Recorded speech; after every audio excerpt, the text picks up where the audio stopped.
কৃপণতার সম্পদকে জমিয়ে রাখা বা সম্পদকে এরকম ধরে রাখা যে না খরচ করবো না, সম্পদকে এরকম জমিয়ে রাখা, সঞ্চয় করা, দান সৎকার না করে এই সম্পদ কিয়ামতের ময়দানে তার জন্য কাল হয়ে দাঁড়াবে।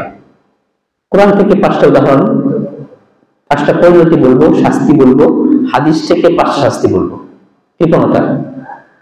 প্রথম শাস্তি কোরআন থেকে আল্লাহ রাব্বুল আলামিন বলেন যে কিয়ামতের ময়দানে দুনিয়াতে যারা দান সৎকার করে না বা এরকম ওই যে বললাম আবশ্যক যে খরচগুলো আছে, আবশ্যক খরচগুলো যদি দুনিয়াতে কেউ না করে, কৃপণতা প্রদর্শন করে, তাহলে হাসরের ময়দানে আল্লাহ রাব্বুল আলামিন ওই সম্পদগুলোকে তার জন্য একটা শাস্তির কারণ বানাবেন। এরকম আসছে কোরআনে কারীমে যে ওয়ালা ইয়াহসাবান্নাল্লাযীনা ইয়াবখালুনা বিমা আতাহুমুল্লাহু মিন ফাদলি। ফাদলি বলতে হচ্ছে আল্লাহর অনুগ্রহ, মানে আল্লাহর রিজিক। আল্লাহ যে রিজিক দান করেছেন সেই রিজিকটাকে তারা জমিয়ে রেখে কৃপণতা করে তারা নিজেদেরকে মনে করে ওয়া খায়রুল লাহুম, যে এই কাজটা তার জন্য উত্তম, এই কাজটা তার জন্য কল্যাণকর। সম্পদ আল্লাহ দিয়েছেন অনেক, কি করে ব্যক্তি সম্পদটাকে শুধু জমায়, ব্যাংকে জমায়, ব্যাংকে জমায়, জমিয়ে জমিয়ে চিন্তা করতে থাকে মনে মনে যে আমি এটা দিয়ে গাড়ি কিনবো, বাড়ি কিনবো, একটা বড় ব্যবসা তারা করাবো। এই যে চিন্তা ভাবনা, এটা তো অবশ্যই সে নিজের জন্য কল্যাণ মনে করে চিন্তা করতেছে। সে ভাবতেছে না এটা আমার জন্য উপকার করবে, পরবর্তীতে আমার সন্তানের জন্য বাড়ি করে যাই, আমি আমার নিজের বিলাসবহুল একটা গাড়ি করি। এই ধরনের চিন্তা ওই ব্যক্তি সম্পদগুলোকে জমিয়ে মনে মনে করতে থাকে যে এটা আমার জন্য কল্যাণকর। আল্লাহ বলতেছেন বাল হুয়া খায়রুল লাহুম বাল হুয়া শাররুল লাহুম, যে মোটেও এটা এই ব্যক্তির জন্য কল্যাণকর না, বরং শাররুল লাহুম, সেটা তার জন্য অকল্যাণকর, তার জন্য কখনো এটা কল্যাণ বয়ে আনবে না, সবসময় তার জন্য এটা খারাপ পরিণামের দিকে তাকে নিয়ে যাবে, আল্লাহ বলতেছেন। এরপর আসছে সাইয়্যিদুনা মা বাখিলু বিহি ইয়াউমাল কিয়ামা, যে সম্পদ দিয়ে সে এরকম হাতটাকে সংকুচিত করে রেখেছে, মানুষকে দেয় নাই, এবং ফরজ পরিমাণ যে খরচগুলো আছে সেগুলো সে করে নাই, কিয়ামতের ময়দানে ওই সম্পদগুলোকে গলানো হবে।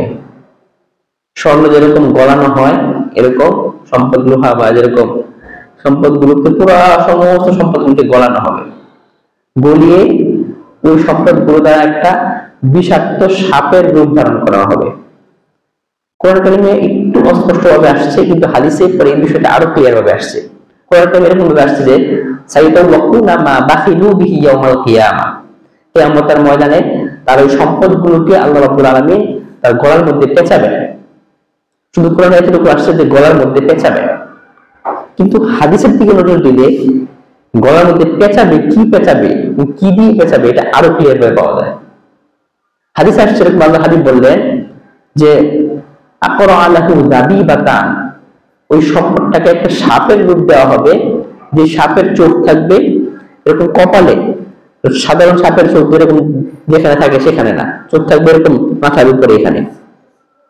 আকরা লাহু দাবিবাতান, এবং দুটো শিং থাকবে ওই সাপের, শিং থাকবে ওই সাপ।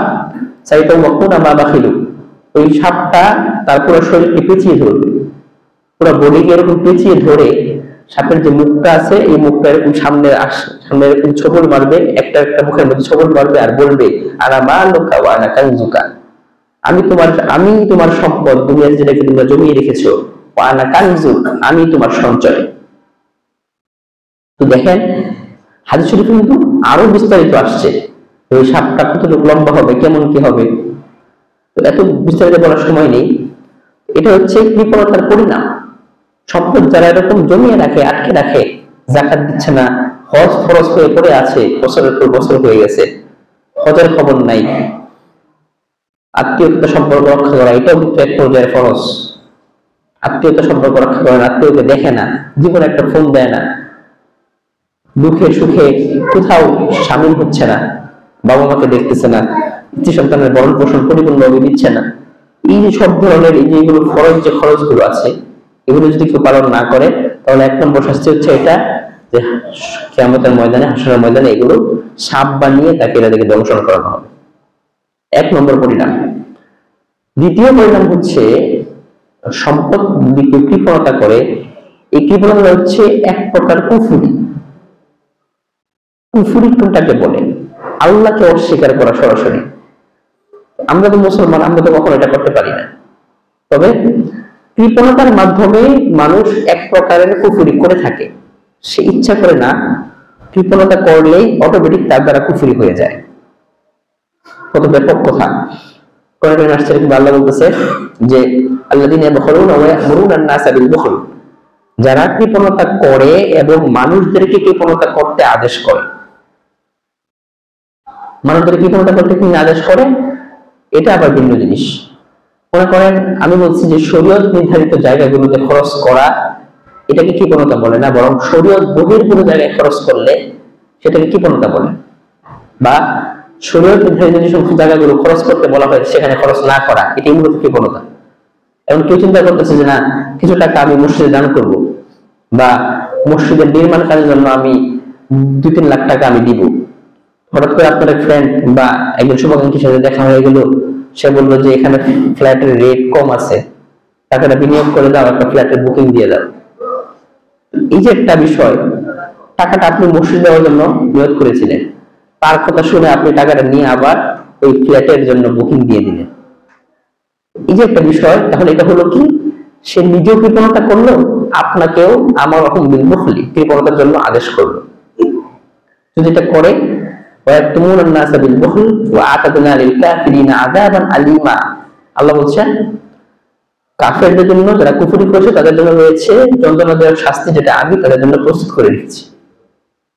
এই আয়াতের সার নির্দেশ থেকে এই জিনিসটাই বোঝা যায়, যারা এই ধরনের কৃপণতা করে নিজেরা এবং অন্যকে এরকম কৃপণতা করতে আদেশ করে, আল্লাহ রাব্বুল আলামিন তাদেরকে বলছেন তারা এক প্রকার কুফরি করছে, এবং ওই সমস্ত কুফরিকারী ব্যক্তিদের জন্য আল্লাহ যন্ত্রণাদায়ক শাস্তি প্রস্তুত করে রেখেছেন। এই হচ্ছে দ্বিতীয় ভয়াবহতা। এবার তৃতীয় ভয়াবহতা, এটা হচ্ছে কৃপণতা করলে আল্লাহ রাব্বুল আলামিন মানুষদেরকে তার রহমত থেকে সরিয়ে দেন। একটা বিষয় উদাহরণ দিলে, সন্তান যখন পিতামাতার কথা শুনে তখন তো অবশ্যই পিতামাতা সন্তানকে মাথায় তুলে রাখে, যা চায় তাই দেয়।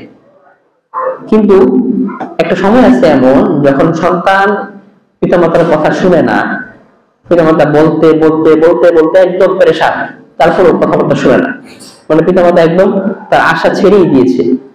ওই অবস্থায় পিতামাতা কি বলে, তো যা ইচ্ছা তাই কর, আমি তোকে কোনো কিছুই বলবো না।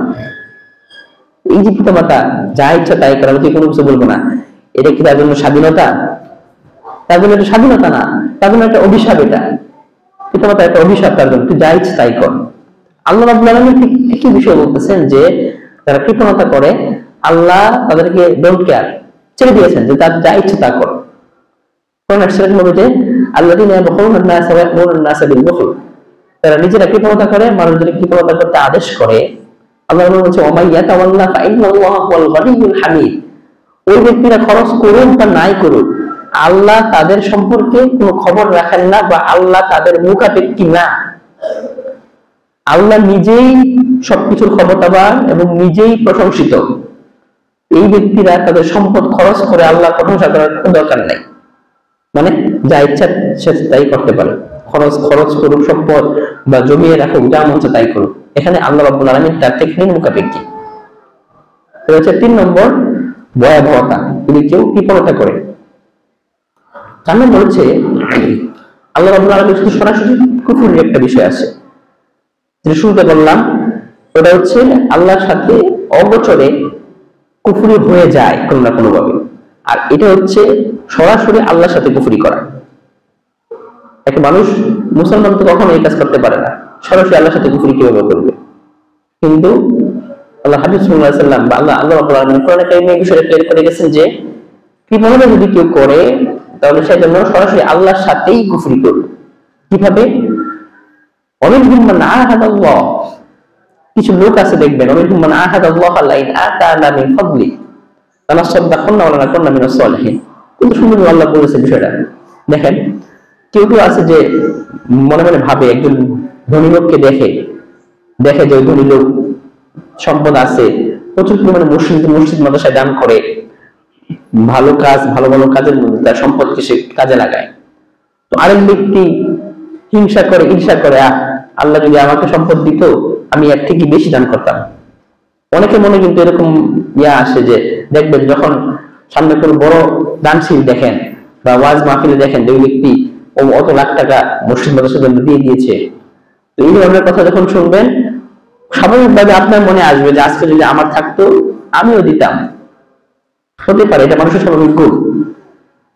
এই ধরনের চিন্তা আল্লাহ কোরআনে কারিমে বলতেছেন যে এই ব্যক্তিরা সম্পদ না থাকা অবস্থায় আল্লাহর সাথে ওয়াদা করে যে আল্লাহ সম্পদ যদি আমারে দাও আমি তোমার রাস্তায় দান করব,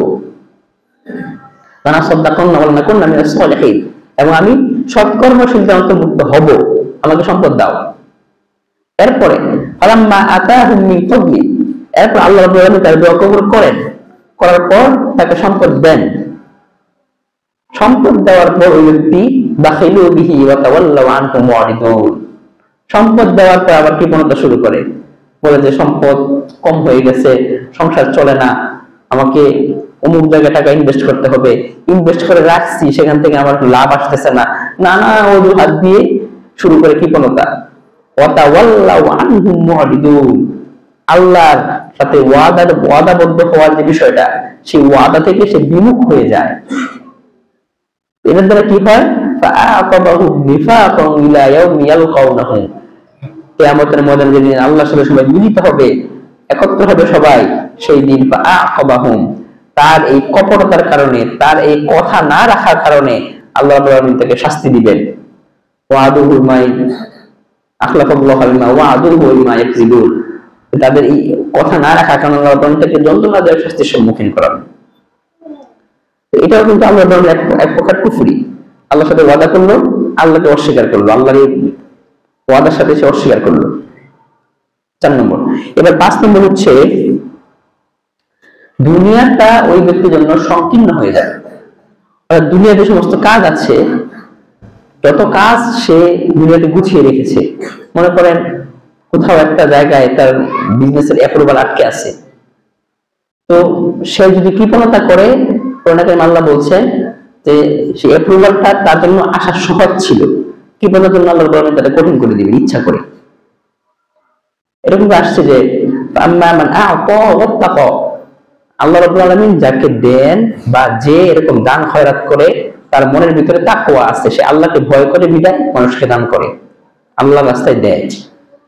ওয়াসাদ্দাকা বিল হুসনা, এবং এই ব্যক্তিরা আল্লাহর যে ওয়াদাগুলো আছে, উত্তম কাজ, যে তোমরা ভালো কাজ করো আমি তোমাদেরকে জান্নাত দিব, এই সমস্ত ভালো কাজ যা আছে, এই ভালো কাজগুলোকে সে সত্য মনে করে যে না আল্লাহ সত্য বলেছেন, আমি ভালো কাজ করলে আল্লাহ আমাকে বিনিময়ে জান্নাত দান করবেন, এই বিশ্বাস তাদের মনে আছে। আল্লাহ বলছেন এই ব্যক্তিদের ক্ষেত্রে ফাসানুয়াসসিরুহু লিল ইউসরা, দুনিয়ার সমস্ত কঠিন কাজগুলো তার জন্য আমি সহজ করে দেব। মনে করেন 4-5 জায়গায় একটা কঠিন একটা কাজ, মনে করেন 4-5টা মন্ত্রণালয়ে বা 4-5টা জায়গায় গিয়ে সেই কাজটা আপনার উদ্ধার করা লাগতো, কিন্তু আল্লাহ রাব্বুল আলামিন তার জন্য সহজ করে দিবেন। ফাসানুয়াসসিরুহু লিল ইউসরা, এই 4-5 জায়গার কাজটা আল্লাহ রাব্বুল আলামিন এক জায়গা থেকে তার জন্য হাসিল করে দিবেন। এই হচ্ছে কৃপণতা না করে দান খয়রাত করা, আল্লাহর রাস্তায় দেয়ার ফজিলত। এবার আসছে উল্টা সাইড, বিপরীত দিক, যারা আম্মা মা বাখিলা ওয়াস্তাগনা, যে সম্পদকে জমিয়ে রাখে এবং নিজেকে অহংকারী ভাবে। সে মনে করে যে আমার তো কোনো কিছু দরকার নেই, আমার অনেক সম্পদ, আমি কারোর মুখাপেক্ষী না। এই ব্যক্তি যারা এরকম মনে করে, তারা ওয়াকাযযাবা বিল হুসনা, তারা কেমন জানি আল্লাহর কৃত ওয়াদাগুলো যে আছে, তুমি নামাজ পড়লে তোমাকে জান্নাত দিব, নামাজ না পড়লে, ভালো কাজ না করলে তোমাকে রয়েছে জাহান্নামের শাস্তি, আল্লাহর এই কথাগুলোকে কেমন জানি সে একটা অস্বীকারের পর্যায়ে সে নিয়ে যায়। এই কাজটা যে করে, আল্লাহ বলছেন ফাসানুয়াসসিরুহু লিল উসরা, এই সব কাজ দেখা যায় এক জায়গা থেকে হাসিল হওয়া কাজটাকে আল্লাহ 10 জায়গায় ছড়িয়ে দিবে।